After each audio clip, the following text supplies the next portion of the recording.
Current અફેર્સની વધુ માહિતી મેળવવા માટે જોતા રહો અમારી YouTube ચેનલ ICE રાજકોટ અને અમારી ચેનલને સબસ્ક્રાઇબ કરો અને બેલ આઇકોન પ્રેસ કરો જેથી દરેક નવા વિડીયોની નોટિફિકેશન મેળવી શકો. નમસ્કાર વિદ્યાર્થી મિત્રો, ICE ના YouTube ચેનલમાં હું વિરેન સાકરિયા આપ સૌનું હાર્દિક સ્વાગત કરું છું. મિત્રો, આજનું આપણે કરંટ અફેર્સ શરૂ કરીએ એની પહેલા એક દુઃખદ સમાચાર છે. ગુજરાતના પનોતા પુત્ર, ખેડૂત નેતા તથા ગુજરાતના ભૂતપૂર્વ મુખ્યમંત્રી એની સાથે જ યુવાઓના રાજનીતિના માર્ગદર્શક એવા કેશુભાઈ પટેલનું નિધન થયું છે. મિત્રો, ભગવાન તેની આત્માને પરમ શાંતિ આપે તેવી ICA પરિવાર તરફથી પ્રાર્થના છે. મિત્રો, આજનું આપણું હવે આપણે કરંટ અફેર્સ શરૂ કરીએ તેમાં જે પ્રથમ પોઈન્ટ છે તે છે IVC એટલે કે ઇન્ડસ વેલી સિવિલાઇઝેશન.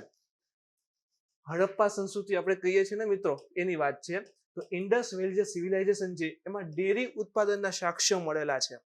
તમને ખાસ અહીં જણાવી દઉં કે ઇન્ડસ વેલી સિવિલાઇઝેશન છે એની શોધના 2020માં 100 વર્ષ પૂર્ણ થયા છે.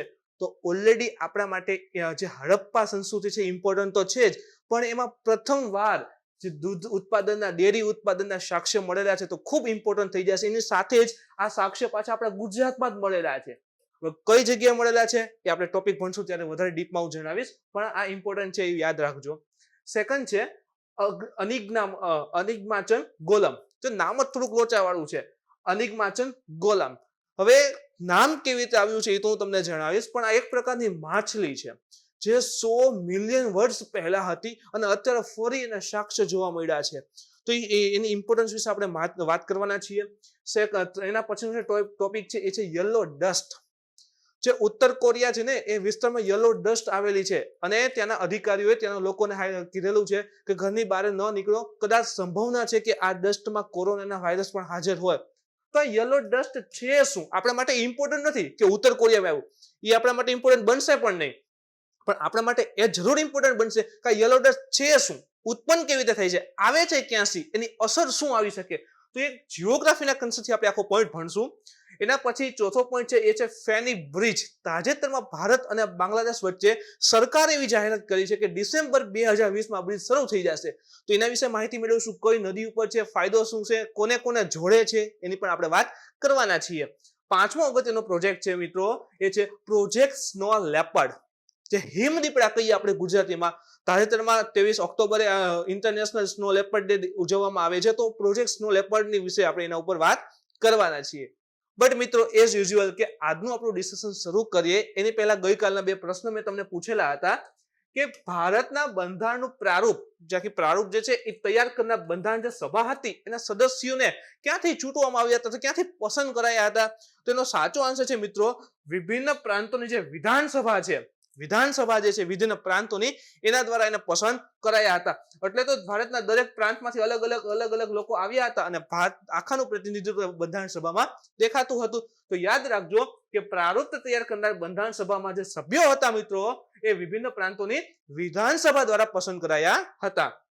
જે બીજો એક પ્રશ્ન પૂછેલો હતો કે સંઘનું કર્તવ્ય હશે કે જે તે રાજ્ય હોય એને બાહ્ય આક્રમણ અને આંતરિક ગડબડીથી એ રાજ્યની જે છે એ રક્ષા કરવી સંઘનું કર્તવ્ય હશે. તો આ પ્રકારની જોગવાઈ ભારતના બંધારણમાં કયા અનુચ્છેદમાં લખેલી છે?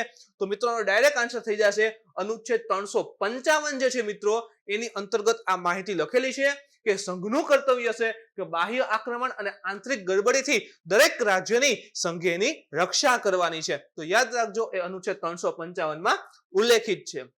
એ સાથે જ મિત્રો, આજના જે બે પ્રશ્નો છે એમાં પ્રથમ પ્રશ્ન જોઈએ તો ઓહાલી ખાદી.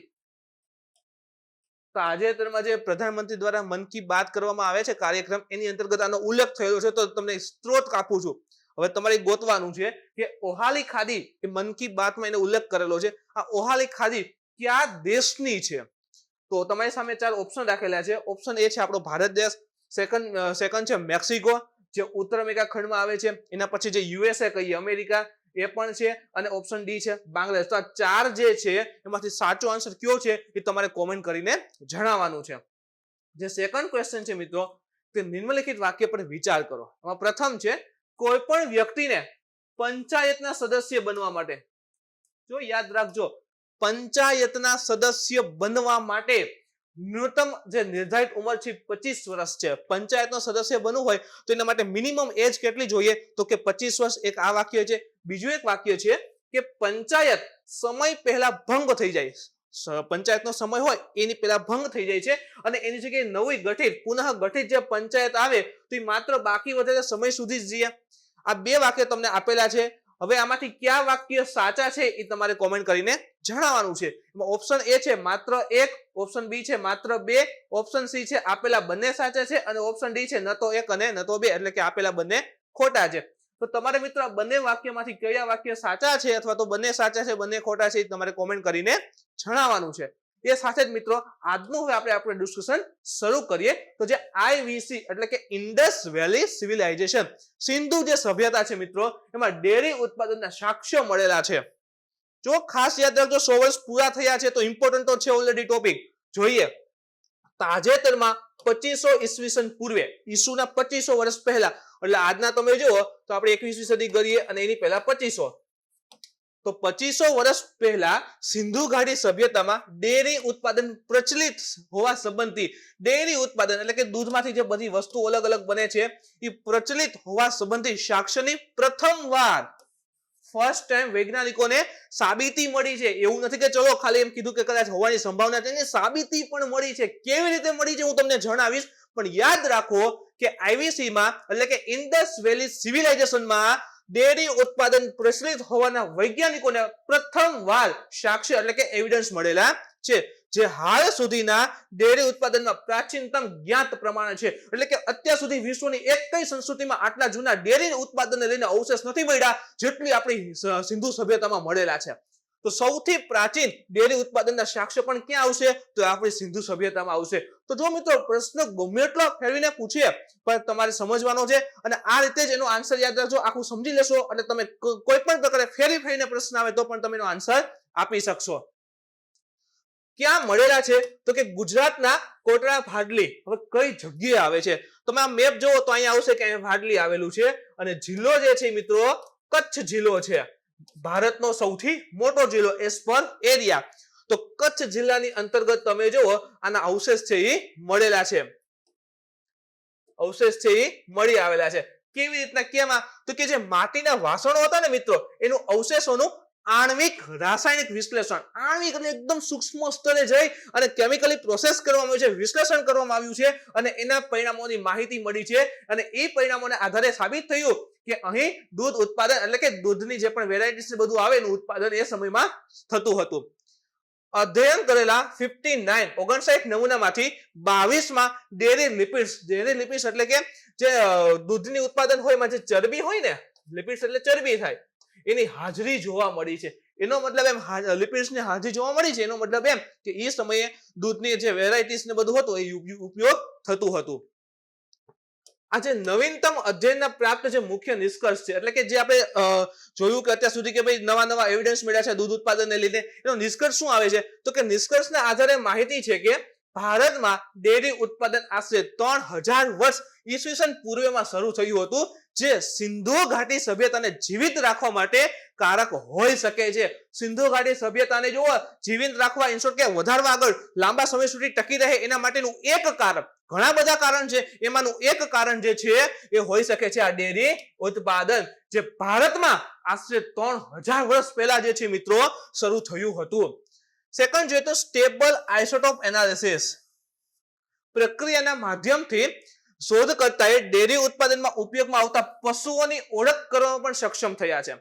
હવે જો મુખ્ય વસ્તુ શું આવે છે કે ભાઈ એ સમયે કેવા પશુઓ હતા, કયા પ્રકારનો યુઝ કરવા આવતો, બધી માહિતી ઇમ્પોર્ટન્ટ છે. માત્ર એટલું ઇમ્પોર્ટન્ટ નહીં કે ચલો દૂધના સાક્ષ્ય મળી આવ્યા છે. એ કયા પશુઓનું દૂધ હતું તો જે એક પ્રોસેસ હોય છે સ્ટેબલ આઇસોટોપ એનાલિસિસ, એના દ્વારા વૈજ્ઞાનિકોએ એ દૂધના જે અવશેષ મળ્યા છે કયા પશુઓના હોઈ શકે એની પણ માહિતી મેળવવા માટે એ કેપેબલ રહ્યા છે, એને માહિતી મળેલી છે અને એ માહિતી અનુસાર જે નિષ્કર્ષ અનુસાર તે પશુ જે છે એ ઘેટા કે બકરા ન હતા પરંતુ ગાય અને ભેંસ હોઈ શકે છે એવી માહિતી મળેલી છે.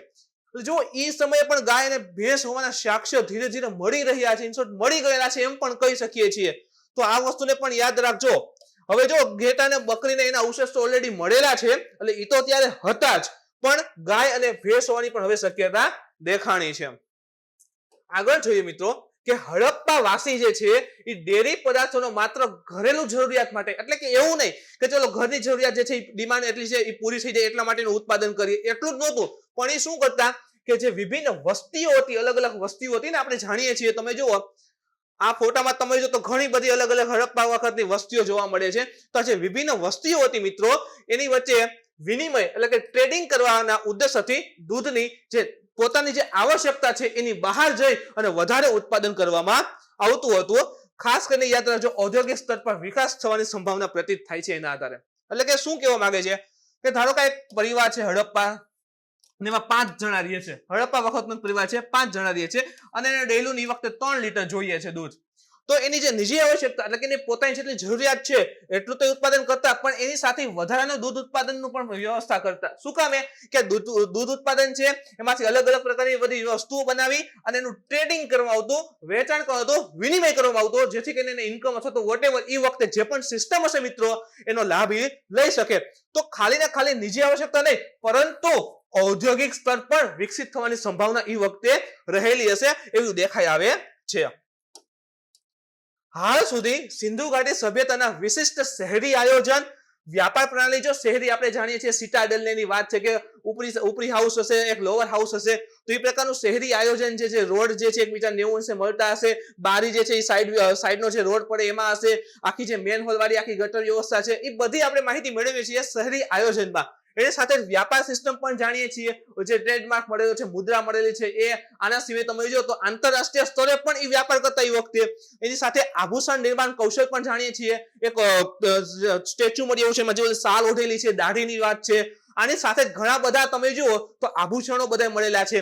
તો બધી વસ્તુ અત્યાર સુધી આપણે ધીરે ધીરે હડપ્પાની મેળવેલી હતી, પણ એ જ દિશામાં હવે તમે જુઓ તો હડપ્પા સમય દરમિયાન સામાન્ય લોકોની જીવનશૈલી છે એના વિશે માહિતી ઓછી મળતી. જે પણ વસ્તુ મળેલી છે એ હાયર સોસાયટીની છે.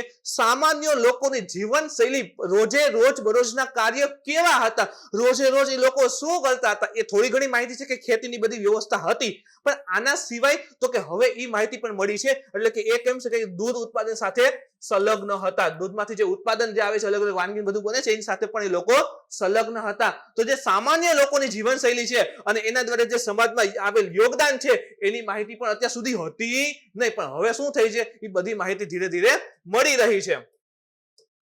અભ્યાસમાં ઉપયોગ કરેલ પદ્ધતિ, આપણે કીધું કે ભાઈ ત્યાંથી અવશેષ મળ્યા છે. ઓલો જો પેલા ફોટો જે બતાવ્યો એમાં તમને દેખાય છે કે આ કંઈક ને કંઈક આવા અવશેષ મળ્યા છે, માટીના વાસણ હોય એવું દેખાય છે. પણ એમાંથી કેમ ખબર પડે કે આમાં દૂધ ભરેલું હશે કે નહીં હોય એ સમયે? તો એના માટે એક મેથડ યુઝ કરી હતી મિત્રો, એ છે કાર્બનના સમસ્થાનિક. આપણે C14 વિશે જાણીએ છીએ કે કોઈ કેટલું વર્ષ જૂનું છે એ મેળવવું હોય તો C14 કાર્બનનો જે 14 સમસ્થાનિક છે એનો ઉપયોગ કરીએ છીએ. પણ આના સિવાય ઘણા સમસ્થાનિક છે જેનો અલગ અલગ ક્ષેત્રો ઉપયોગ થાય છે, જેની હું માહિતી તમને આપું હમણાં. પ્રાચીન માટીના વાસણના અવશેષોનો અભ્યાસ કરવા માટે મોલેક્યુલર એનાલિસિસ ટેકનિકનો ઉપયોગ કરેલ છે. મોલેક્યુલર એનાલિસિસ ટેકનિકનો ઉપયોગ કરેલ છે. જો જે વાસણ જેવું હતું ને આખું માટીનું બનાવેલું, એનો ઉપયોગ, એના ઉપર તમે જો આ પ્રકારની ટેકનિક છે એનો યુઝ કર્યો અને આખી માહિતી મળેલી છે. માટીના વાસણ પોરસ હોય એટલે કે આમ છિદ્ર વાળા હોય. હવે આપણે જાણીએ છીએ, જો આપણે સામાન્ય ભાષામાં કહીએ તો એમ કે શિયાળામાં એમાં ગોરો લેવાય, એમ રીઝતો હોય એવો શબ્દ વાપરીએ. એટલે શું થાય કે પાણી આપણે ભરીએ, હવે માટી જે છે એ આખું બનાવેલું, તમે નાના નાના પોરસ છિદ્ર જેવું તો રહેવાનું. જેવું પાણી ભરશો જે આસપાસના જે છિદ્ર છે એમાં થોડા ઘણા અંશે તો સ્ટોર થવાનું જ છે. તો માટીના વાસણ હોય ને પોરસ હોય એટલે કે થોડા નાના નાના છિદ્ર હોય, માટે આ વાસણમાં પ્રવાહી ભરવામાં આવે કે તરત તેનું શોષણ કરશે. થોડા અંશે આસપાસની સપાટી જે હોય એમાં શોષણ તો થવાનું છે. આ વાસણમાં ચરબી અને પ્રોટીન જેવા ખાદ્ય અણુ પરિરક્ષિત બની જાય છે. હવે સપોઝ કે એની અંતર્ગત તમે જુઓ તો સપોઝ કે દૂધ અથવા તો કાંઈ પણ અન્ય બીજી વસ્તુ ભરવામાં આવે તો એના જે દૂધમાં જે પણ ચરબી ને બધું હશે એ થોડી માત્રામાં જે છિદ્ર આવેલા છે વાસણની અંતર્ગત એમાં ક્યાંક ને ક્યાંક તો સ્ટોર થવાના છે. તો હવે એનો આપણે ઉપયોગ કરશું, એને સમજીએ, એની આખી એની ઉપર અલગ અલગ ટેકનિક લગાવીએ તો સાક્ષ્ય મળી શકે કે હા ભાઈ આ દૂધના સાક્ષ્ય છે કે નહીં. તો આ પ્રકાર આખી સિસ્ટમ છે લાગુ પાડેલી છે. ઇવન જો તમને યાદ હોય ને તો આપણે સપોઝ કોઈ ગામડાના બેકગ્રાઉન્ડ થયું છે ને તો તરત અંદાજ આવશે કે આમ ઢેફા જેવું દહીં ખાવું હોય ને તો એક નાની માટલી હોય ને એની અંતર્ગત જે છે દૂધ મેળવવામાં આવે. એટલે શું થાય કે દહીંની ક્વોલિટી સારી આવે. તો પહેલાના સમયમાં તમે જો તો માટીના વાસણનો ઉપયોગ કરતા હતા દૂધ ને દહીંને જવા માટે. તો આ માટે તમે જો તો હજી એ જ પ્રકારની સિસ્ટમ અત્યાર સુધી ચાલી આવી રહી હતી. તો એ સિસ્ટમનો પણ થોડો ઘણો ભાગ અત્યારે છે એમ કહી શકીએ છીએ. કાર્બન 16 જો આપણે C14 જે છે કાર્બન 14 એ કોઈ પણની એજ કેટલું જૂનું છે એ જાણવા માટે ઉપયોગ થતો હોય છે. કાર્બન 16 અને એક છે કાર્બન 18 આ વિશ્લેષણ જેવી ટેકનોલોજીનો ઉપયોગ કરી ચરબીના સ્ત્રોતની ઓળખ કરી શકાય છે. જો ઇમ્પોર્ટન્ટ આ પણ થાય, આ થોડો ટેકનિકલ પોર્શન આવી ગયો છે. તો C16 અને C18 નો ઉપયોગ કરી અને એ વાસણની અંદર ચરબી હાજર છે કે નહીં, લિપિડ હાજર છે કે નહીં, એની જે શોધ છે એ કરી શકાય છે. જો તમને કીધું એ પ્રમાણે ખાસ યાદ રાખો 2020માં જે સિંધુ સભ્યતા છે મિત્રો એની શોધના 100 વર્ષ પૂરા થાય છે અને આ પ્રકારનો ટોપિક હોય થોડો હોટ ટોપિક દેખાઈ આવતો હોય છે તો ઇમ્પોર્ટન્ટ તો બને જ છે અને એ પણ આપણા ગુજરાતમાં છે તો થોડો વધારે ઇમ્પોર્ટન્ટ બનતો હોય છે.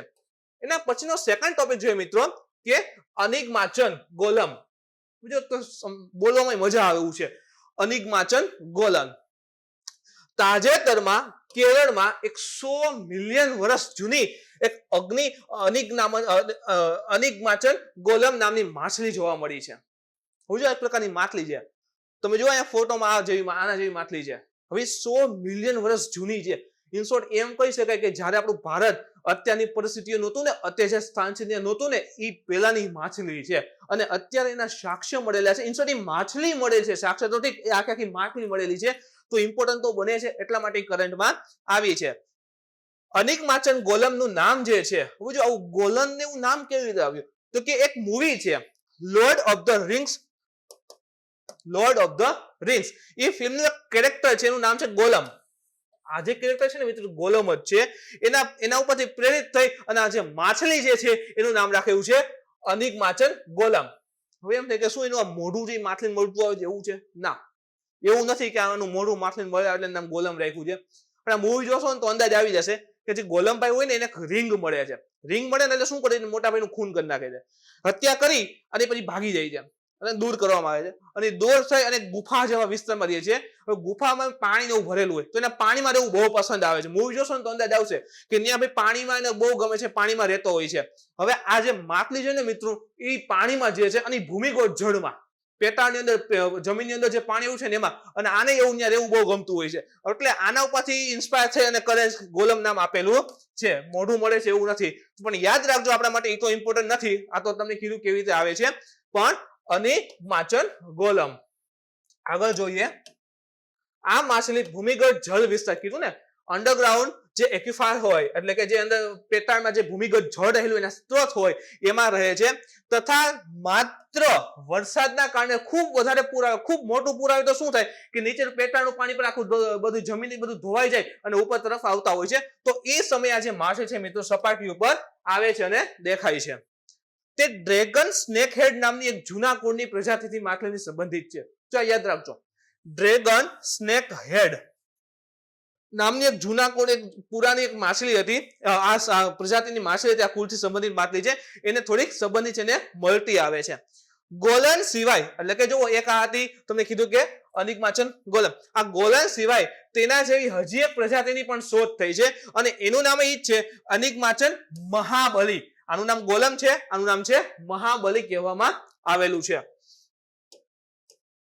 એવું માનવામાં આવે છે કે આ પ્રજાની જે ઉત્પત્તિ છે, તમે જુઓ એનો ફોટો, કે આ પ્રજાની જે ઉત્પત્તિ છે મિત્રો એ આશરે ગોંડવાના લેન્ડમાં થઈ હતી. હવે ગોંડવાના લેન્ડ જે આપણો ભૂગોળનો એક વિડીયો છે અક્ષાંશ રેખાંશ વાળો, એમાં અક્ષાંશના વિડીયોમાં મેં આખે સિસ્ટમ સમજાવી હતી કે એક જ ખંડ હતો, એમાંથી 2 ભાગ થયા, એમાંથી અલગ અલગ 7 ખંડ થયા, પણ જે એક ખંડ હતો પેન્જિયા એના 2 ભાગ થયા હતા. એક છે ગોંડવાના લેન્ડ અને એક છે લોરેશિયા. એમાં નીચે તરફ જે ભાગ આવે, આ પૃથ્વી હોય 2 ભાગ થતા, નીચે તરફ ગોંડવાના લેન્ડ છે. આ ગોંડવાના લેન્ડ બન્યો ને આ ઈ વખતની આ પ્રજાતિ છે. વિચાર કરો તમે કે જ્યારે એક ખંડ નહોતા, આ ખાલી 2 ભાગ જ હતા, તો ગોંડવાના લેન્ડ બનેલો હતો. ઈ વખતની આ પ્રજાતિ છે એવું માનવામાં આવે છે.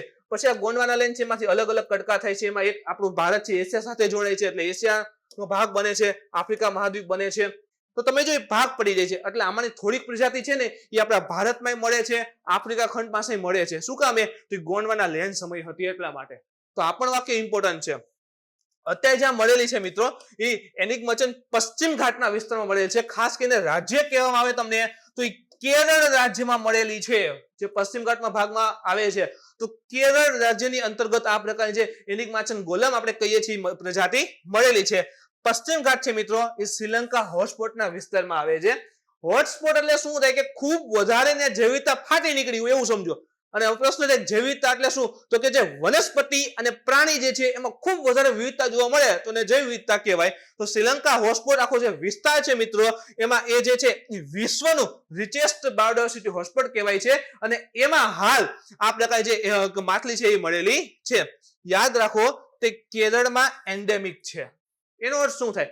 ભારતની અંતર્ગત હાલ માત્ર ને માત્ર કેરળ રાજ્યમાં જ મળેલી છે, બાકી ક્યાંય આના અવશેષ હજી મળેલા નથી. તો ખૂબ ઇમ્પોર્ટન્ટ ટોપિક છે, પૂછવાની શક્યતા રહેલી હોય છે. એના પછી આગળ નવો ટોપિક જોઈએ તો તમને શરૂઆતમાં કીધું એ પ્રમાણે યલો ડસ્ટ. આમ જુઓ આ ફોટા આમ જોશો એટલે અંદાજ આવશે કે આમ સિટી જેવું દેખાય છે, ઊંચા ઊંચા બિલ્ડિંગ છે અને આખું વાતાવરણ જે છે યલો યલો થઈ ગયું છે, પીળા કલરનું થઈ ગયું છે. તો આ ધૂળ છે, આ રજ જે છે ક્યાંકથી ઉડીને આવે છે અને આખું વાતાવરણ આ પ્રકારનું થઈ જાય છે, એને આપણે કહીએ છીએ યલો ડસ્ટ. જોઈએ એના વિશે.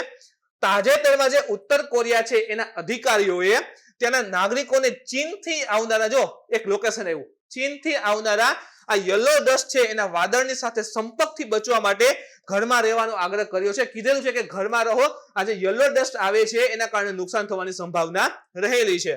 શું નુકસાન થશે? તો યલો ડસ્ટ વિશે અધિકારીઓનો તર્ક છે કે આ ડસ્ટ જે છે એ COVID-19 લઈને આવી શકે છે, દેશમાં ફેલાવી શકે છે, એટલા માટે કીધું છે કે લોકોને ઘરમાં રહેવા માટેનો વાત કરેલી છે. યલો ડસ્ટ જે છે એ વાસ્તવમાં ચીન અને મંગોલિયાના રણ, જેમ કે એક રણની વાત કરું તો ગોબીનું રણ છે, જો ગોબી નથી, આ ગોબીનું રણ છે. પછી એક છે ટકલા મકાનનું રણ છે, ટકલા મકાન ચીનમાં આવેલું છે. તો આ પ્રકારના રણ આવેલા છે ચીન ને મંગોલિયાના વિસ્તારમાં. હવે એ રેતીલા રહે છે, એટલે રેતી ધરાવતા છે અને એ યલો કલરની રેતી છે, જેમ કે ચીનમાં યલો રિવર પણ છે. તો આ રેતી જે છે એ યલો કલર જેવી છે. હવે આ જે રણ છે ત્યાંથી આ ધૂળ ઉડે છે, ધૂળ આખા ઉડે છે, એ સાથે આ રેતીના કણ પણ ઉડે છે. ત્યાં પ્રત્યેક વર્ષે એક વિશિષ્ટ સમયગાળા માટે અમુક ચોક્કસ સમયગાળામાં ઉચ્ચ ઝડપે ખૂબ વધારે ઝડપથી ચાલનારા પવન ઉત્પન્ન થાય છે આ વિસ્તારની અંતર્ગત. અને પવન શું કરે છે, આ જે રણ જે છે એ વિસ્તારમાં ઉત્પન્ન થશે એટલે ત્યાંની રેતી છે, ધૂળ છે, બધાને લઈને ઉપર તરફ જશે, વાદળ સાથે જશે, એ ઊંચાઈ ઉપર જશે અને એ જે છે એ આગળ આસપાસના જે દેશ છે ત્યાં બધે ફેલાશે. અને એ જે છે આખું યલો ડસ્ટ એટલે કે જે પીળી રેતી વાળો વિસ્તાર જે છે, વાદળ જે છે મિત્રો, એ ઉત્તર કોરિયા અને દક્ષિણ કોરિયાના વિસ્તાર ઉપર જાય છે. આ ધૂળના કણો, જો રેતી જાય છે, ધૂળના કણ જાય છે, એ વાત સાચી, પણ આ ધૂળના કણ જે છે યલો કલરના, એની સાથે તે ઔદ્યોગિક પ્રદૂષક જે હોય, પ્રદૂષક એટલે જે નુકસાન કરે, વાતાવરણને નુકસાન કરે છે, વાતાવરણમાં પ્રદૂષણ ઉત્પન્ન કરે એને પ્રદૂષક કહેવાય. તો જે ઔદ્યોગિક પ્રદૂષકો છે જે મિત્રો, એ પણ જે અમુક હોય છે એમાં સમાવિષ્ટ હોય છે, એ પણ આની સાથે જાય છે, જેના પરિણામે સ્વરૂપ યલો ડસ્ટ છે એ શ્વસન સંબંધી બીમારીનું કારણ બની શકે છે.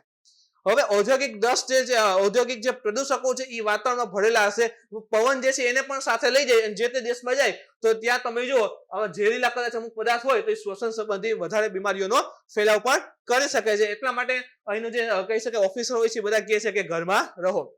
જ્યારે યલો ડસ્ટ વાતાવરણમાં અસ્વાસ્થ્યકર સ્તર પર એટલે કે ખૂબ વધારે સ્વાસ્થ્યને નુકસાન આપી શકે એટલા ઊંચા સ્તર ઉપર આ યલો ડસ્ટ વાતાવરણમાં ભળી જાય છે, ત્યારે તેનું પ્રશાસન છે જે લોકોને ઘરની અંદર રહેવા, એની સાથે જ જે વિશેષ રૂપે જોઈએ તો વ્યાપાર અને રમત હોય એને બંધ કરવાનો આગ્રહ કરે છે કે જે પણ વ્યાપાર થાય છે એને પણ થોડા સમય માટે સ્ટોપ કરી દો, રમત રમવાનું બધું બંધ કરી દો, જેથી કરીને કોઈને નુકસાન આવે નહીં. તો તમે જોઈ શકો છો કે માત્ર યલો ડસ્ટ આવે છે એટલું ઇમ્પોર્ટન્ટ નથી, એની સાથે ઝેરીલા પદાર્થ મે બી લઈને આવે તો ઘણી બધી બીમારીઓ પણ ફેલાવી શકે છે. એના પછીનો ટોપિક જોઈએ મિત્રો તો ફેની બ્રિજ. જો આપણી સાઈડના બ્રિજ હોય તો નામ યાદ રહી જાય કે આવું છે, આ છે, પણ ફેની બ્રિજ એટલે એમ થાય કે આવો ક્યાં હશે? તો ફેની પુલ જે છે મિત્રો, બાંગ્લાદેશમાં રામગઢની સાથે ભારતનો સબરૂમ જે છે એ ત્રિપુરામાં આવે છે. સબરૂમને જોડનાર 1.8 કિલોમીટર લાંબો પુલ છે. એટલે જો બે દેશ વચ્ચે પુલ થયો, આપણું ભારત અને બાંગ્લાદેશ, આ બંનેને વચ્ચે પુલ આવેલો છે, એટલા માટે એનું ઇમ્પોર્ટન્સ જે છે, મહત્વ જે છે મિત્રો વધી જાય છે. ભારત સરકારે તાજેતરમાં ઘોષણા કરી છે કે જે ડિસેમ્બર આવશે 2020માં ત્યાં સુધીમાં પુલ છે શરૂ થઈ જશે, એનું કામકાજ છે બધું પૂર્ણ થઈ જશે. પુલ વિશે માહિતી મેળવીએ તો આ પુલ જે છે, જો પુલનું નામ શું હતું? ફેની બ્રિજ, ફેની પુલ. અને નદી જે છે ને એનું નામ ફેની નદી છે, એટલે સરળ છે યાદ રાખવું, ફેની નદી ઉપર ફેની પુલ. તો ફેની નદી પર બનાવવામાં આવ્યો છે.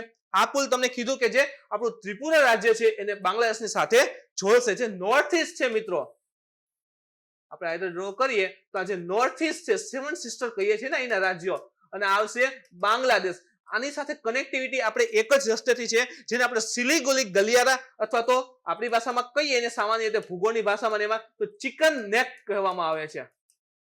ચિકન નેક એકદમ પાતળો એવો રસ્તો છે જે ભારતને નોર્થ ઈસ્ટ સાથે આપણે જે સેવન સિસ્ટર્સ એની સાથે જોડી દે છે. મુખ્ય ભારતને એની નોર્થ ઈસ્ટ સાથે જોડે છે. હવે આ રસ્તા ઉપર કાંઈ પણ ઘટના ઘટે તો નોર્થ ઈસ્ટ સાથે જે કનેક્ટિવિટી છે એ સ્ટોપ થઈ જાય. તો આવા સમયે અન્ય જે રસ્તા હોય તો ઉપયોગી સાબિત થાય છે. આના ક્ષેત્રમાં તમે જો નોર્થ ઈસ્ટમાં ટ્રેડિંગ ની બધું વધી શકે છે, એના માટે પણ ઉપયોગમાં લઈ શકાય છે. તો એ જ દિશામાં આગળ વધી નોર્થ ઈસ્ટના ડેવલપમેન્ટ માટે એક પગલું કહી શકાય આને. તો યાદ રાખજો, ફેની પુલ જે છે ફેની નદી પર આવેલું છે, અને ત્રિપુરા જે 3 બાજુએથી, જો ત્રિપુરા આ રીતનું રાજ્ય છે અને આ બધી સાઈડ તમે જુઓ તો આ રીતે બાંગ્લાદેશ આવેલું છે. તો 3 બાજુએથી ઘેરાયેલું એવું રાજ્ય ત્રિપુરા બાંગ્લાદેશ સાથે આ પુલ બનાવી રહ્યું છે. આ પુલનું નિર્માણ છે 2010 માં શરૂ થયું હતું, પણ આ પુલની જે આધારશિલા છે એ અધિકારિક રીતે જે છે એ 2015 માં રાખવામાં આવી છે. એ સમયે પ્રધાનમંત્રી નરેન્દ્ર મોદી અને જે બાંગ્લાદેશના પ્રધાનમંત્રી હતા શેખ હસીના હતા, એના દ્વારા 2015 માં અધિકારિક રીતે આ પુલની જે છે આધારશિલા રાખવામાં આવી હતી. નદી વિશે જોઈએ તો ફેની નદી ત્રિપુરામાંથી ઉદ્ભવે છે, તમને મેં કીધું, પણ ત્રિપુરામાં કઈ સાઈડથી? તો ત્રિપુરા છે દક્ષિણ ભાગ છે. આજે તમે જો ઘાટી લાઈન જોવો છો ને બ્લુ કલરની મિત્રો, આ ફેની નદી છે. તો એ ફેની નદી જે છે એ ત્રિપુરાના દક્ષિણ ભાગથી ઉદ્ગમ પામે છે તથા શબરોમ શહેરમાંથી થઈને વહે છે અને પછી ક્યાં જાય છે? બાંગ્લાદેશમાં જાય છે, અને બાંગ્લાદેશમાં સ્વતંત્ર નદી તરીકે વહે છે અને બંગાળની ખાડીમાં પડે છે. એક ક્રોસ બોર્ડર એટલે કે બે દેશની પસાર થતી બોર્ડર પરથી પસાર થતી નદી છે. બાંગ્લાદેશમાં સ્વતંત્ર થયા પહેલા આપણે જાણીએ છીએ 1971 નું યુદ્ધ થયું હતું, જેમાં ભારતની વ્યવસ્થિત એવી જીત થાય છે, અને એ જે સિમલા કરારને થયો તો ભારત કહે છે કે બાંગ્લાદેશને એક સ્વતંત્ર દેશ તરીકે સ્વીકારવામાં આવશે. તો બાંગ્લાદેશ જે સ્વતંત્ર થયું 1971 માં પાકિસ્તાનથી અલગ થયું, એની પહેલા એટલે પાકિસ્તાનનો ભાગ હશે. તો એ સમયે ભારત અને જે આજનું જે બાંગ્લાદેશ છે અને એ સમયે પાકિસ્તાન હતું, પૂર્વ પાકિસ્તાન તરીકે ઓળખાતું, એની વચ્ચે ઘણા આ નદીને લઈને વિવાદ પણ હતા, જે હવે બધું સોલ્વ થઈ ગયેલ છે. એના પછીનો જે મિત્રો ઇમ્પોર્ટન્ટ ટોપિક છે એ છે પ્રોજેક્ટ સ્નો લેપર્ડ. સ્નો એટલે બરફ થાય, સ્નો લેપર્ડ એટલે કે હિમ દીપડા, એનો પ્રોજેક્ટ છે. ઓલરેડી શરૂ થઈ ગયેલો છે પણ કરંટમાં આવ્યો તો એટલા માટેની વાત છે. 23 ઓક્ટોબરને ઇન્ટરનેશનલ સ્નો લેપર્ડ દિવસ તરીકે મનાવવામાં આવે છે, ઉજવવામાં આવે છે. જોઈએ એના વિશે. સ્નો લેપર્ડ રેન્જના 12 દેશ, એટલે કે જો ખાસ કરીને જે બરફ વિસ્તાર હશે ત્યાં જ જોવા મળશે. તો સ્નો લેપર્ડ જે છે એટલે કે હિમ દીપડા છે, એની રેન્જ એટલે કેટલા વિસ્તારમાં રહે છે અત્યારે, તો અત્યારે ટોટલ આપણે એશિયામાં જોઈએ તો 12 દેશમાં દેખાઈ આવે છે. અફઘાનિસ્તાન છે, ચીન છે, ભારત છે, પાકિસ્તાન છે, કિર્ગિઝ ગણરાજ્ય છે, મંગોલિયા છે, નેપાળ છે, પાકિસ્તાન, રશિયા, પાકિસ્તાન અને ઉઝબેકિસ્તાન. તો આટલા દેશોમાં અત્યારે સ્નો લેપર્ડ છે એ જોવા મળે છે અને ત્યાં ફરી રહ્યા છે.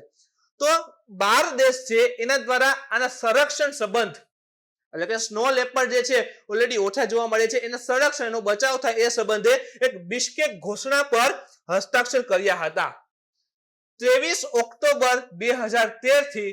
એટલે કે જો 12 દેશોએ આના ઉપર હસ્તાક્ષર કર્યા કઈ સાલમાં? 2013 ની સાલમાં. આ જે 12 દેશોએ હસ્તાક્ષર કર્યા એટલે સ્નો લેપર્ડ છે એનું સંરક્ષણ માટેની વાત થઈ ગઈ, અને ત્યારથી એટલે કે 23 ઓક્ટોબર 2013 થી આ જે દિવસ છે 23 ઓક્ટોબરને એને ઇન્ટરનેશનલ સ્નો લેપર્ડ દિવસ તરીકે ઉજવવાનું શરૂ થયું છે. ઇન્ટરનેશનલ સ્નો લેપર્ડ દિવસ પર આ વર્ષે ભારત સરકાર દ્વારા લેપર્ડ એટલે કે જે હિમ દીપડા કહીએ છીએ એના સંરક્ષણ હેતુ સામુદાયિક સ્વયંસેવી કાર્યક્રમ એક યાદ રાખજો, હિમાલ સંરક્ષણ શરૂ કરવામાં આવ્યો છે. હિમાલ સંરક્ષણ એટલે કે આના સંરક્ષણ સંબંધી એક જ પ્રોગ્રામ છે, એ આ વખતે 23 ઓક્ટોબરે શરૂ ભારત સરકાર દ્વારા કરવામાં આવેલ છે. ભારત સરકારનો પ્રોજેક્ટ સ્નો લેપર્ડના માધ્યમથી સ્નો લેપર્ડ અને એના નિવાસ સ્થાનનું સંરક્ષણ કરી છે. નિવાસ સ્થાન એટલે કે જ્યાં રહે છે ત્યાં. ખાસ કરીને સ્નો લેપર્ડ તમે જુઓ ને થોડાક હાઈટ ઉપર જોવા મળે. હવે જે પહાડી વિસ્તાર હોય, જે બરફના વિસ્તાર છે, પહાડી વિસ્તાર છે, તે લોકોનું આવાગમન છે, પર્વતારોહકો આવતા જતા હોય છે, આના સિવાય કંઈક ને કંઈક કાર્યક્રમ એવું થતું હોય તો જે નિવાસ સ્થાન હોય ને એને નુકસાન આવતું હોય છે. તો એટલા માટે શું કરે છે ભારત સરકારે સ્નો લેપર્ડનો આખો જે કાર્યક્રમ ચલાવ્યો છે, પ્રોજેક્ટ ચલાવ્યો છે, જેથી કરીને નિવાસ સ્થાનને નુકસાન ન થાય અને એને બચાવી શકાય છે. ભારત 2013 થી global snow leopard and ecosystem project, જેને GSLEP GSLEP તરીકે પણ ઓળખવામાં આવે છે, એનો પણ ભાગીદાર રહેલું છે. સ્નો લેપર્ડ ના સંરક્ષણ માટે ભારતે 3 જગ્યાને ચિહ્નિત કરી છે, જ્યાં ખાસ કરીને જ્યાં સ્નો લેપર્ડ જોવા મળે છે એવી 3 જગ્યાને પસંદ કરી છે, એનું સંરક્ષણ કરવામાં આવી રહ્યું છે. યાદ રાખજો, કદાચ આ પૂછાઈ શકે છે. એમાંની પહેલી જે છે એ છે લદ્દાખ અને હિમાચલ પ્રદેશમાં હેમિસ સ્પીતિ. હેમિસ અને Spiti. Hemis already national park છે અને સ્પીતિ વેલી આપણે જાણીએ છીએ. ઉત્તરાખંડના ગંગોત્રી અને નંદાદેવી બંને નેશનલ પાર્ક છે. તો આ બંને વિસ્તાર, અને ત્રીજો જે છે એ સિક્કિમ અને અરુણાચલ પ્રદેશમાં વિસ્તૃત. જો આને યાદ રાખજો, ખંડચેનજોંગ એવું બોલાશે, ખંડચેનજોંગ અને તવાંગ. તવાંગ ઘાટી છે, વેલી છે આસામમાં આવેલી છે, અને ખંડચેનજોંગ જે છે સિક્કિમમાં આવેલું છે. તવાંગ ઘાટી છે ને એને આસામનું પ્રવેશ દ્વાર પણ કહેવાય, આસામનું પ્રવેશ દ્વાર. અને તવાંગ જે છે એ ઇન્ડિયા અને ચાઇના વચ્ચે એક ઇસ્યુ પણ રહેલો છે, એક વિવાદ પણ રહેલો છે. ત્યાં બૌદ્ધ મઠ આવેલો છે, બૌદ્ધ મઠ પણ આવેલો છે, જેને લઈને વિવાદની બધું ચાલે છે. તો આખી એક ઘાટી છે, ખીણ છે. તો યાદ રાખજો, આ 3 જગ્યાને જ્યાં ભારત સરકારે સ્નો લેપર્ડ માટે સંરક્ષણ સંબંધી કહી શકાય કે જગ્યાઓ 3 ચિહ્નિત કરી છે. આ પ્રોજેક્ટ સ્નો લેપર્ડની શરૂઆત જે છે, જો મેં તમને કીધું ઓલરેડી શરૂઆત થઈ ગયેલી છે, પણ એના વિશે આગળ ને આગળ જે સ્નો લેપર્ડ દિવસ ઉજવવામાં આવે એટલે ફરી કરંટમાં આવતું જ હોય છે. શરૂઆત જે છે ક્યાં થઈ હતી? 2009માં થઈ હતી. સ્નો લેપર્ડ પર્યાવરણ, વન અને આબોહવા પરિવર્તન મંત્રાલયના રિકવરી પ્રોગ્રામ, એટલે કે જે પણ હેબિટેટ હોય, જે પ્રાણીઓ જે છે એને હેબિટેટ એટલે કે જે નિવાસ સ્થાન હોય એને નુકસાન થતું હોય અથવા તો પ્રાણીઓ ખતરામાં હોય એવું આખું હેબિટેટ, આખું જે લિસ્ટ બનાવેલું છે, એ જે રિકવરી પ્રોગ્રામ છે હેતુ, એના માટે 21 ગંભીર રૂપથી લુપ્તપ્રાય પ્રજાતિઓને પસંદ કરવામાં આવી છે.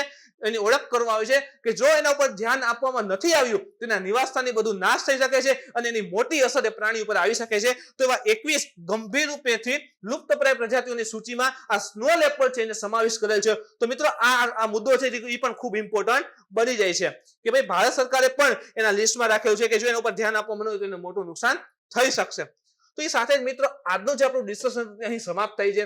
મેં તમને કીધું એ પ્રમાણે ડેલી ટુ ડેલી તમે નોટ બનાવો, એના મુદ્દા લખો, જેથી કરીને એક્ઝામ જ્યારે હવે નજીક આવી રહી છે, ઓલરેડી કેલેન્ડર ડિક્લેર થઈ ગયેલા છે મિત્રો, તો જ્યારે એક્ઝામ આવે તો રિવિઝન કરવામાં આપણને ખૂબ જ સરળતા રહેશે. મિત્રો આજના વિડીયોમાં જો તમને કોઈ પણ પ્રકારની ક્વેરી હોય, પ્રશ્ન હોય તો તમે કોમેન્ટ કરીને પૂછી શકો છો. આજનો વિડીયો ગમ્યો હોય તો લાઈક કરો, શેર કરો, તમારા મિત્રો સુધી પહોંચાડવા માટે કોશિશ કરો, જેથી વધારે ને વધારે વિદ્યાર્થી મિત્રો લાભ લઈ શકે, પાસ થઈ શકે, જે હંમેશા આઈસી પરિવારનું ઉદ્દેશ્ય રહેલું છે. કાલે ફરી મળીશું મિત્રો નવા ટોપિક સાથે. Thank you.